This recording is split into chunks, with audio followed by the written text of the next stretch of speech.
Ladies and gentlemen, boys and girls, welcome to another episode of Rim Shots with Sean right here in the Rock Rage Radio Network, brought to you by Barstools and Bandtalk. Man, I mess that up every time, Johnny. Sometimes when I do it, I've only done it 700 plus times, but it's like I'm doing it a new time every time. My new friend Jonny Lee, Blood of Lions. You reside where, my friend? We are in Loveland, Colorado, so about an hour north of Denver. Nice. I'm a Canadian boy hockey fan. Nathan McKinnon grew up about 10 minutes from where I live, if you're an Avalanche fan. I love it. Well, I am 15 minutes from where the Eagles play, which is where Landy just was, scoring his first goal back and then getting ready to join the Avs. So, How cool is that, man? And yeah. just in time for the playoffs. So there we go.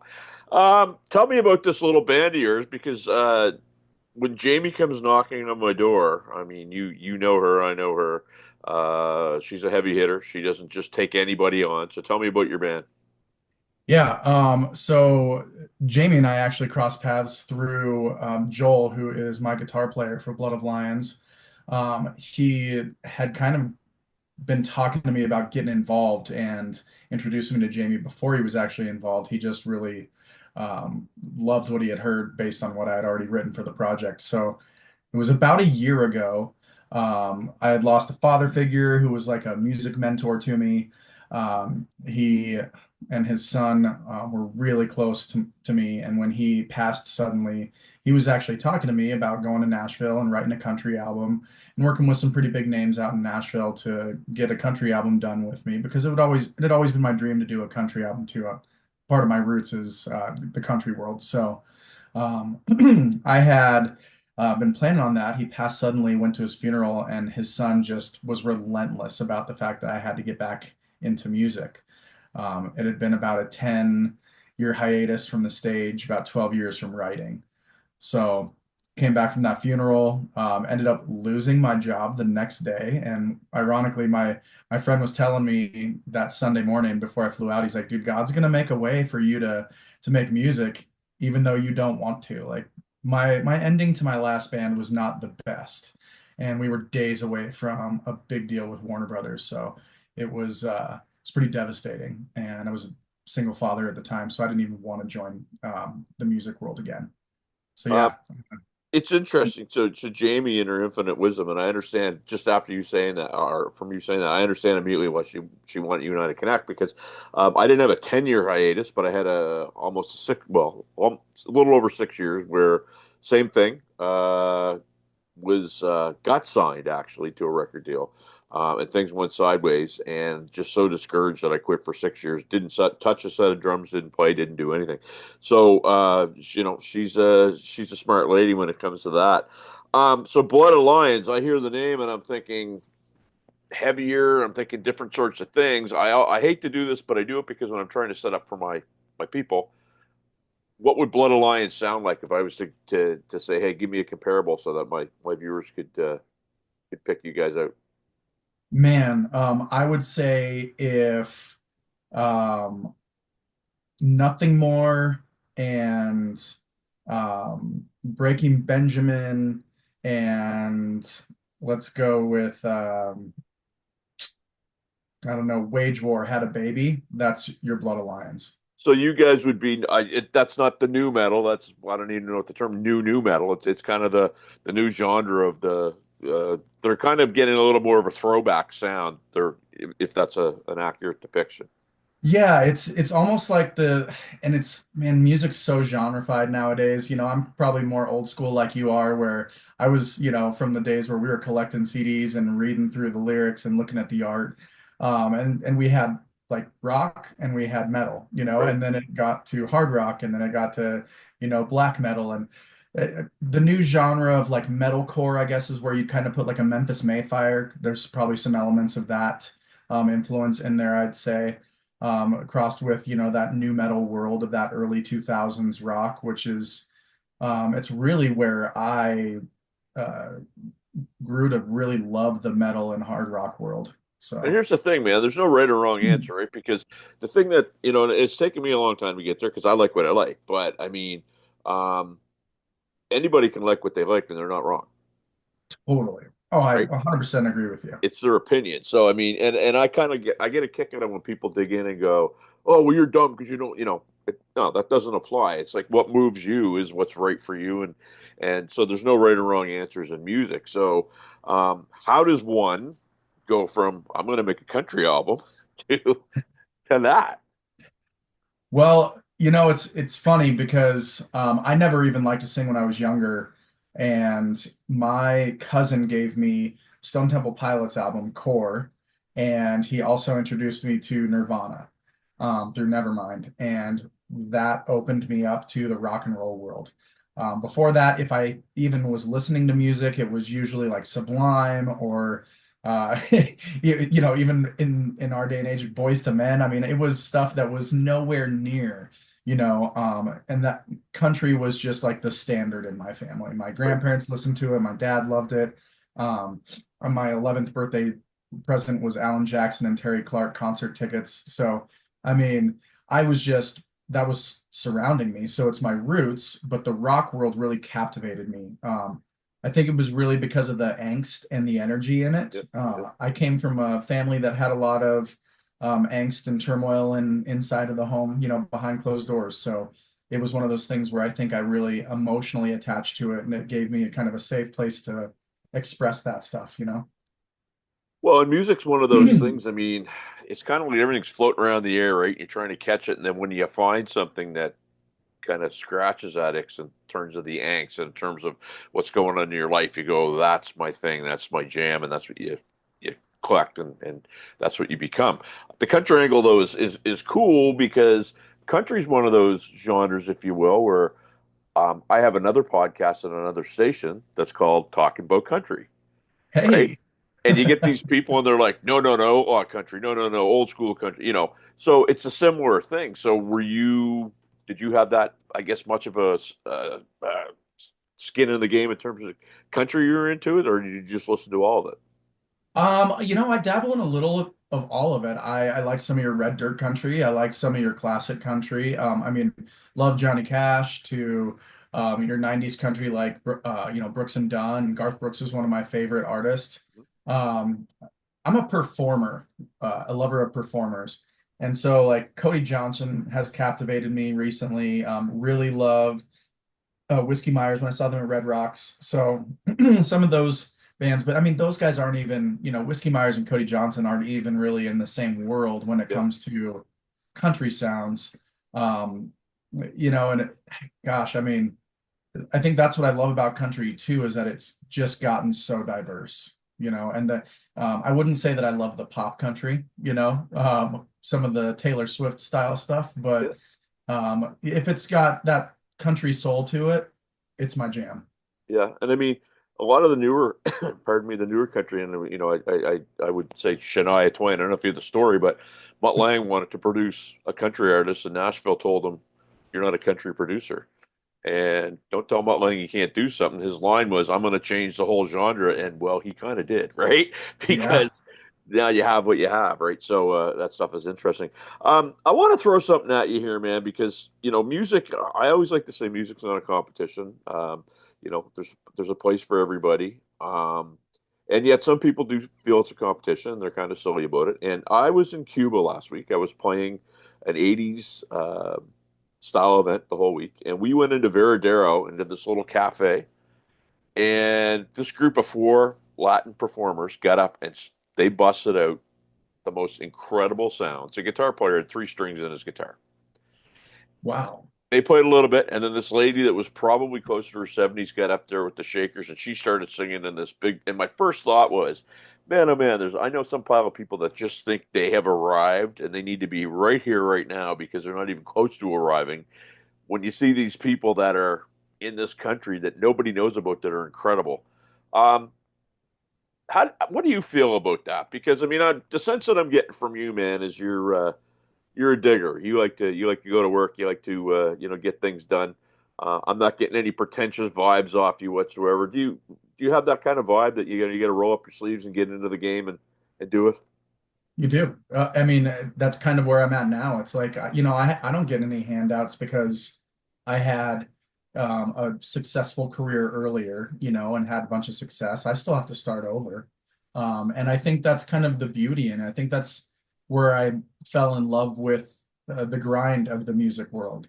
The grind is different nowadays. It isn't as much hitting the streets and really like street teaming it as, we would say back in the day. But you still have to get out there and push yourself. You still have to promote yourself. It's still essentially a business that you're pushing to people and saying, "Hey, look at this product that I've got. Do you like it? And what's the return on investment that I can have?" Because it's not cheap to be a musician. He's Yeah. starting with the instruments down to, paying for recordings if you want high quality recordings. I mean, this album did not was not cheap whatsoever. Let's just put it that Where'd you way. record it? We were in San Antonio. So I recorded with a guy named Corey Bruneman. He's done some work with Johnny Craig in the past, from Slaves and Dance Gavin Dance, and did some work with Nothing More back in the day. So he just happened to be a connection through actually the same friend whose father passed away, who kind of pushed me to get back into music.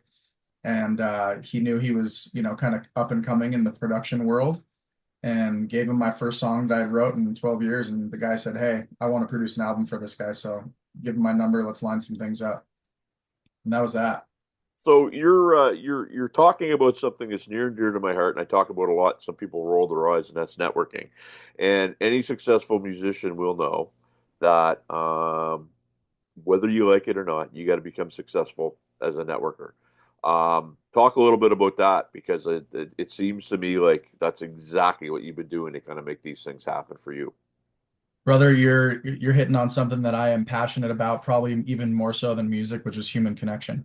I've been actually writing a book for the past 5 years on the importance of human connection to our overall health. Love it. Um, so it's always been something that I have held on to, whether that's through, working at a bank, or whether that's through working at a restaurant, or through working in the music industry. There are people that I've connected with, and just felt aligned in life with, and knew that there was a place where either they were going to utilize my position or my skills, or vice versa, and that there would be that equal trade. And I think that's, the beauty of connection and friendship is that, you go through it with no intention of, "Hey, I'm going to use you for this someday." But then someday you're like, "Oh my gosh, I built this connection and this did life with this person, and there's this beautiful opportunity for us to gain success together in this avenue now." And I think that's why this first single has had the success that it has. And it's not um, this interstellar success or anything, but we're over 5,000 plays in our first 2.5 weeks. We're launching a new project with nothing to go on. We haven't played live.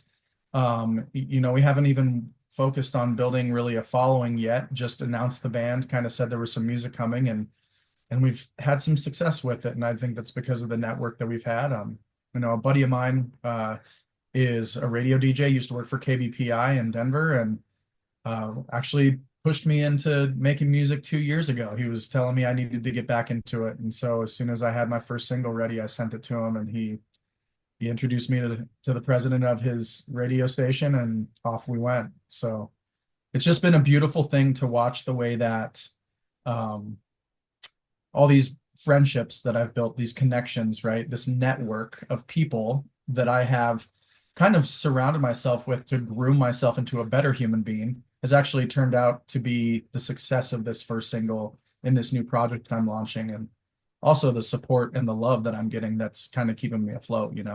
That's awesome. Jonny Lee here with Blood Alliance on the Rock Ridge Radio Network. Rim shots are Sean. I want to tell you funny little networking stories that pertains to our friend Jamie. So Jamie contacts me and asks me to interview Ripper Owens because he was working with KK Downing's Priest. And yeah, I'm going to take that one, absolutely. About 6 months later, I meet this girl by the name of Raquel Fiargo. She's out in Los Angeles, and I started interviewing some of her folks. About a year after that, I see a post, and it's Jamie and Raquel having coffee on a patio in Hollywood. And I sent Jamie a text, and I said, how do you know Raquel? And she says, how do you think you know Raquel? And it was just like, ding, there it was, right? And, there's two ladies that I do an awful lot of work with that I've never been in the same room with, but respect the heck out of them. And, I know that they're pros and I treat them and their clients the right way. So, it's very important, and I'm glad you covered that in that way because I think musicians miss that mark so much, man. It's a one-sided sort of deal. What am I going to get, and then on to the next, right? And they're just kind of always trying to drain somebody else's tank, and I think you broke that out beautifully. So, 5,000 streams is fantastic for what'd you say, 2 weeks? Yeah, we're hitting actually 3 weeks will be tomorrow morning or Yeah. tonight at 6. It actually, I guess, officially closes. So we hit it right as we started. And that's So that's nothing to sneeze at because if people know the stats, 70,000 tunes a day on average get loaded on streaming platforms, with the majors getting all the love and guys like you and me having to, fight for whatever scraps we can get. So 5,000 is extremely significant. Congrats on that, my friend. thank you, sir. Where did the name come from? The name is very interesting. So, kind of a funny backstory to start out. It's not why, but I'll give you where it actually developed from. I really wanted something that was going to be kind of iconic. Like if I'm going to step back into this and I'm going to write my first album in 12 years and I'm going to be writing about some of the deepest, darkest things I've been through in life, then I want this project to launch with something that's going to stick. I've always been big into making sure that people remember either the name, the music, or the presence that they experienced with our band. So I had a list of 20, 25 names somewhere between there. And this was the last one I wrote down on there because I had this thought about um, 12, 13 years ago. Well, maybe it was longer than that. Do you remember when Charlie Sheen did his interview and he was talking about tiger's blood? Oh, yes, I do. Okay, so I'm a Leo, astrologically. So and I've always been kind of labeled as like, dude, you kind of are like a lion. Like you have this lion presence to you as a person. And that's just been this repetitive theme throughout my life. So when he said that, I always went, oh, well, I've got the blood of lions running through my veins. So it kind of started there. And when I wrote it down, it just made sense. I listened to the whole album like on repeat for about 3 hours with all these names in front of me.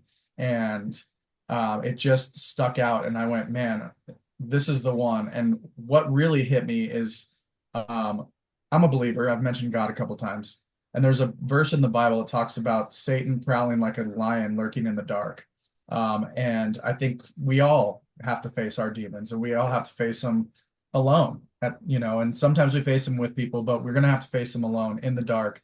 And we're going to have to slay that lion in order to move forward and move through whatever's standing in our way from us becoming the best version of ourselves.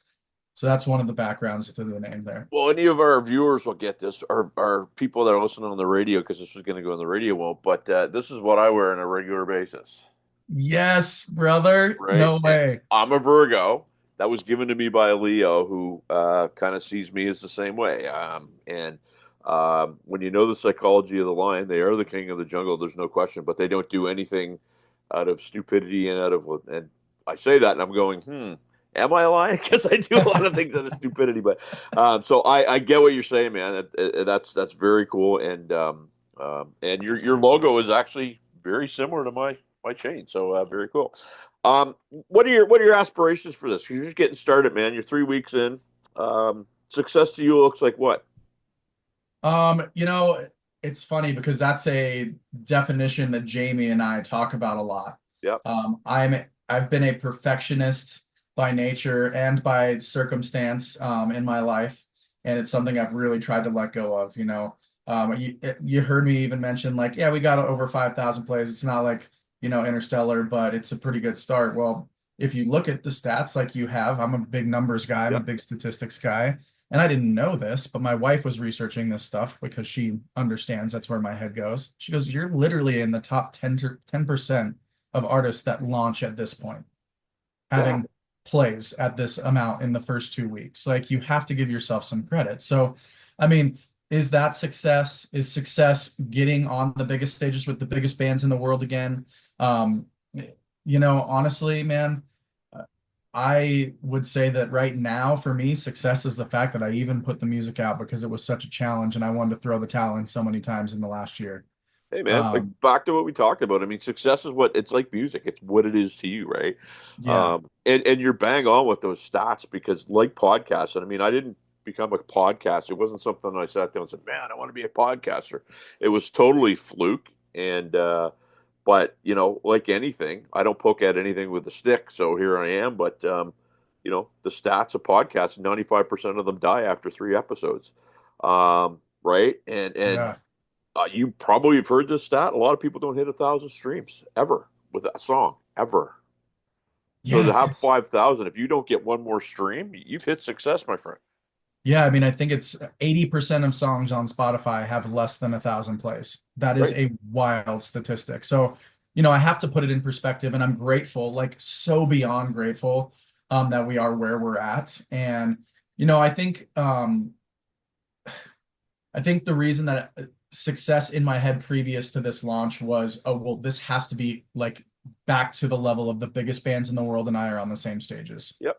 because I almost feel this pressure based on people that have heard it or been involved in it, feeling like this could blow, right? Like you hear people go, man, this is like really quality, Yep. like stuff that could compete with these big guys that are on the radio right now. And you go, whoa, whoa, whoa. Like humbled by that, but that puts pressure on my shoulders to make sure that I bring that to fruition for you because you believe in this and you've Sure. invested in this in some way or invested just in me as a human being you know and I think that's the weight that I carry, and I have to let go of that weight because this is, like I said, this is a success that I even got to this point. And I just got to let it do what's going to do, man. I mean, I hope the world embraces it because I really poured my heart and soul into this, and I really I went to a lot of deep wounded places and got really vulnerable about some stuff in my life that I think a lot of people are scared to talk about in Yeah. music. Yeah. And I really believe that these songs could change some lives if people open their ears and their minds to it. So I'm hoping that we've got the universe in our favor here.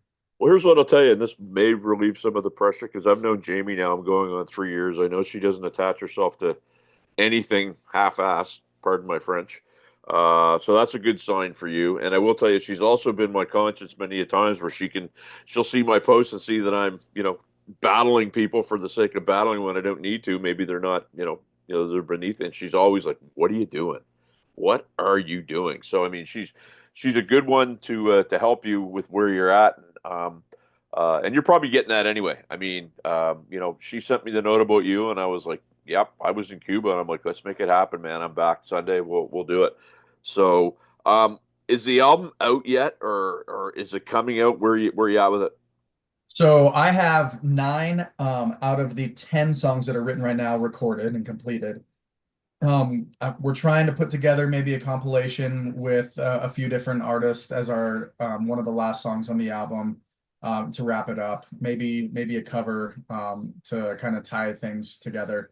But our plan is to drop one song every 6 weeks. So to kind of slow roll this thing out, give each song the time to breathe, to perform the way it can, and kind of move on to the next, and hope that that 6 week mark is kind of that sweet spot of not losing too much momentum and then gaining enough with the excitement of the next release.